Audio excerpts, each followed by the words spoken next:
People told me never to enter the cabin on Ridgepoint Trail. But after what I found inside, I understand why everyone who goes there never comes back. Listen closely and then subscribe if you're brave. I don't usually investigate rumors, but this one felt different. Too many missing people. Too many stories that sounded the same. Everyone in my town knew about Ridgepoint Trail, a hiking path that led deep into the forest to a cabin that wasn't on any map. People said if you walked past the broken fence and took the left fork, you'd hear a door slowly creaking open, even though nobody lived there. 3 hikers disappeared in the last 2 years, not all at once. One in spring, one in fall, one last winter. Different days, different weather, same location. Near the cabin. I never planned to go there. But after my cousin Liam went missing, something inside me snapped. He loved exploring abandoned places, but he wasn't careless.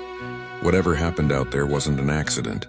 So last Sunday I grabbed a flashlight, a charger, and a GoPro. Not because I wanted to document anything, but because I wanted proof of what happened to him. Everything felt normal at first.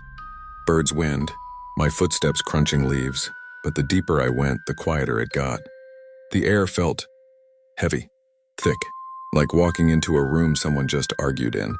When I reached the broken fence, my phone vibrated, no signal, even though I had full bars 5 minutes earlier. And then I heard it.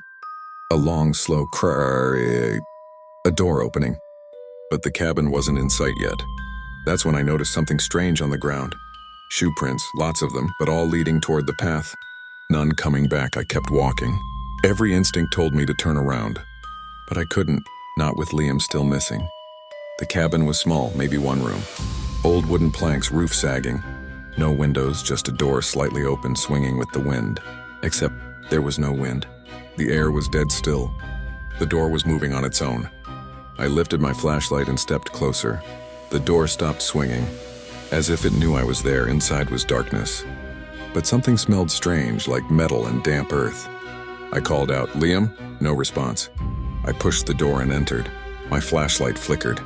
For a second, I saw shelves, boxes, old tools. Then it went out completely. I smacked it twice. It came back on, and something had changed. The shelves were empty, the tools were gone. The room looked older, rotten, as if decades had passed while my light was off. I whispered, "Hello," and something whispered my name back. "Daniel?" The voice came from the corner. A dark shape crouched there like a person sitting with their back turned. My pulse hammered. "Liam?" I asked. The figure shifted slowly, too slowly.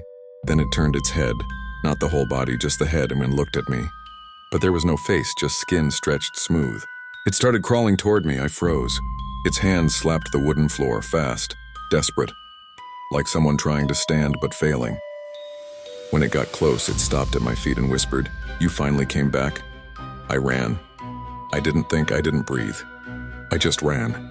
When I burst outside, the trees looked different, taller, older. The trail was gone. The forest I entered wasn't the forest I came from. Something was behind me, pale hands gripping the doorframe, watching me. Not chasing, just watching. I stumbled through the trees until the air suddenly felt normal again. And then I was back on the trail. Just like that, my phone buzzed. Signal restored, but the time shocked me. I'd been gone 6 hours, but the sun hadn't moved. It was still morning.